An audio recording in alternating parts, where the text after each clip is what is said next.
بسم اللہ الرحمن الرحیم. السلام علیکم دوستو، میں ہوں ایڈوکیٹ قرۃ عائشہ اور آپ کی خدمت میں QA لاء یوٹیوب چینل کی جانب سے حاضر. دوستو، آج کی ویڈیو میں ہم یہ دیکھیں گے کہ گارڈین پٹیشن اگر ہم دائر کریں تو وہ کون سی عدالت ہے جس کو اختیار سماعت حاصل ہے. یعنی کہ جب طلاق یا خلا کے ذریعے ایک فیملی الگ ہوتی ہے تو والد کی رہائش کہیں اور ہوتی ہے اور والدہ کی رہائش کہیں اور ہوتی ہے. اور نابالغان کس کے ساتھ ہیں، یہ بھی ایک سوال ہے کہ نابالغان والدہ کے ساتھ رہائش پذیر ہیں یا پھر وہ والد کے ساتھ رہ رہے ہیں. دوستو، یہ ایسا سوال ہے جو عام لوگوں کے نالج میں ہونا بہت ضروری ہے، کیونکہ بدقسمتی سے خلا اور طلاق کی بڑھتی ہوئی ریشو نے کسٹڈی اور گارڈین شپ کے میٹرز میں بھی اضافہ کیا ہے، اور اس سے متعلقہ بنیادی علم ہونا ہر ایک کے پاس بہت ضروری ہے. گارڈین پٹیشن کہاں دائر کرنی ہے، جہاں پر والدہ رہائش پذیر ہیں یا جہاں پر نابالغان رہائش پذیر ہیں. آج ہم اس موضوع پہ بحث کریں گے، لیکن اپنی ویڈیو کا باقاعدہ آغاز کرنے سے پہلے میں آپ لوگوں سے ریکویسٹ کروں گی کہ اگر آپ نے ہمارے چینل کو سبسکرائب نہیں کیا تو کائنڈلی چینل کو سبسکرائب کر لیجئے. اگر آپ کو ویڈیو اچھی لگے تو اس کو شیئر بھی کیجئے اور اپنی آراء کا کامنٹ سیکشن میں اظہار ضرور کیجئے.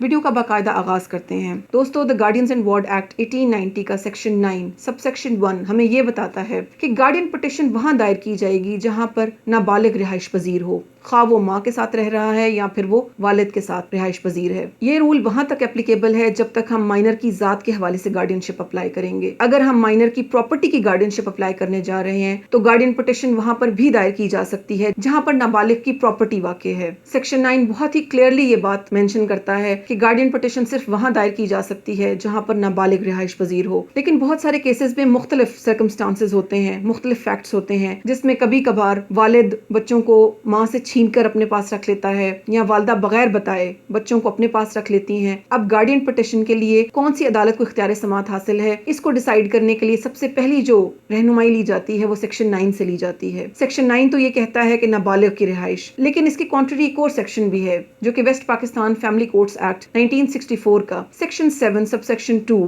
کا پرووائزو 2 ہے. ہمیں یہ بتاتا ہے کہ وہ تمام دعویٰ جات جو کہ فیملی میٹرز سے ریلیٹڈ ہیں، اگر خاتون کوئی دعویٰ دائر کرنا چاہتی ہے تو وہ کس عدالت میں دائر کرے گی. تو قانون نے خاتون کو یہ پریفرنس دی ہے، یہ ترجیح دی ہے، یہ فیسلٹی دی ہے کہ جہاں پر وہ رہائش پذیر ہو وہ وہاں پر دعویٰ فائل کر سکتی ہے. ان دعووں کی ایک پوری لسٹ قانون نے ہمیں دی ہے. آئیے دیکھتے ہیں کہ اس میں کون کون سے دعویٰ جات ہیں. West Pakistan family courts act کے سیکشن 5 کے تحت جو اسکیڈول ہمیں دیا گیا ہے، جو کہ اس ایکٹ کے تحت دعویٰ جات کی لسٹ ہے، کون کون سے میٹرز ہیں جو ایک فیملی کورٹ انٹرٹین کر سکتی ہے، جس میں ڈیزولوشن آف میرج یعنی کہ تنسیخ نکاح ہے، ڈاور ہے، مینٹیننس ہے، ریسٹیٹیوشن آف کانجوگل رائٹس ہے. کانجوگل رائٹس کا وہ دعویٰ ہے جو خامند اپنی بیوی کے لیے دائر کرتا ہے اور اپنی نیک نیتی ثابت کرنے کی کوشش کرتا ہے کہ وہ اپنے گھر کو بسانا چاہتا ہے اور وہ خلا نہیں چاہتا. نمبر 5 پہ ہے custody of children and visitation rights of parents to meet them. Number 5 پر آتا ہے کسٹڈی آف چلڈرن، یعنی کہ بچوں کی اگر کسٹڈی کی بات آئے گی تو وہ بھی فیملی کورٹ انٹرٹین کر سکتی ہے. اسی طرح گارڈین شپ ہے،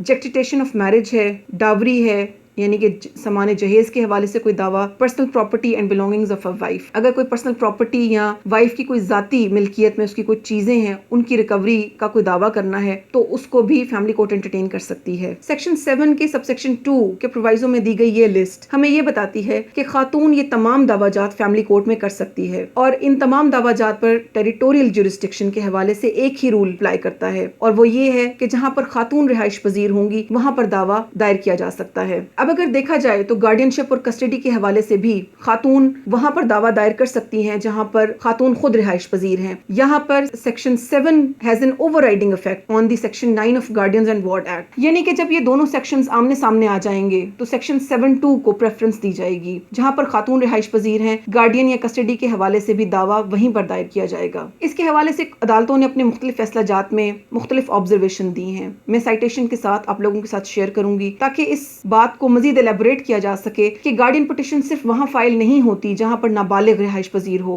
بلکہ گارڈین پٹیشن وہاں پر بھی فائل کی جا سکتی ہے جہاں پر خاتون رہائش پذیر ہوں. سپریم کورٹ نے اپنے ایک فیصلے میں یہ آبزرو کیا کہ section 7(2) has an overriding effect upon section 9 of guardians and ward act. اس فیصلے میں عدالت نے اور کیا آبزرو کیا، آئیے دیکھتے ہیں. 2001 SCMR 2000 سپریم کورٹ نے یہ آبزرو کیا، determination of provisions of West Pakistan family courts act 1964 has an overriding effect and question of territorial jurisdiction is to be decided under its provisions and rules framed thereunder. provision of Guardians and Ward Act has no relevancy in deciding the territorial jurisdiction in the matter relating to the custody of minor. بہت ہی clearly supreme court نے یہ principal lay down کیا کہ جب بھی territorial jurisdiction کی بات آئے گی، جب بھی یہ سوال اٹھے گا کہ کس عدالت کو اختیار سماعت حاصل ہے، وہ کون سی عدالت ہے جس میں گارڈین پٹیشن کو دائر کیا جا سکتا ہے، تو ہم رہنمائی the west Pakistan family courts act 1964 سے لیں گے، نہ کہ گارڈینز اینڈ وارڈ ایکٹ. اسی طرح سپریم کورٹ نے PLD 2005 supreme court page number 22 میں ایک ٹرانسفر اپلیکیشن کو ڈیسائیڈ کرتے ہوئے یہ آبزرویشن دی کہ irrespective of suit for dissolution of marriage and dower under the proviso to section 7(2) of West Pakistan Family Courts Act 1964, suit for maintenance, personal property, belongings of wife, custody of children and visitation rights of parents to meet their children would also be instituted before family courts where the wife resided. یعنی کہ جب بھی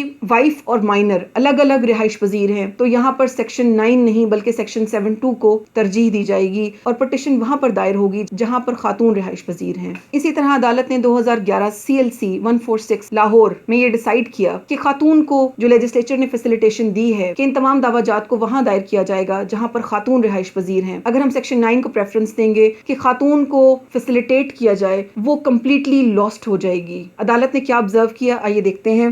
Section 7(2) of West Pakistan Family Courts Act 1964 meant that the place of her residence would create jurisdiction in competent court for the types of claims mentioned therein that a wife might file. یعنی کہ section 7(2) jurisdiction create کرتا ہے کسی بھی دعوی جات کی جو کہ اس لسٹ میں دیے گئے ہیں کہ جب بھی خاتون دائر کرنا چاہے گی وہ وہاں کر سکتی ہے جہاں پر وہ خود رہتی ہے. If procedural technicality was allowed to rule the choice of forum in such a matter, then benefit conferred upon a wife or a mother by second proviso to section 7(2) of West Pakistan Family Courts Act 1964 would easily be lost. تو legislature کی جو intent ہے، جو spirit ہے، وہ easily last ہو جائے گی. Legislature کی انٹینٹ ہے خاتون کو، مدر کو فیسیلیٹیٹ کرنا کہ خاتون یا ایک ماں صنف نازک ہونے کی حیثیت سے بھی اگر وہ کسی لیٹیگیشن میں، کسی قانونی کاروائی میں انوالو ہو رہی ہیں تو ان کو زیادہ پرابلم فیس نہ کرنی پڑے، ان کو زیادہ مشکل پیش نہ آئے. اسی طرح PLD 2012 supreme court page number 66 میں سپریم کورٹ نے یہ آبزرو کیا کہ جب بھی سوال ٹیریٹوریل جورسڈکشن کا ہوگا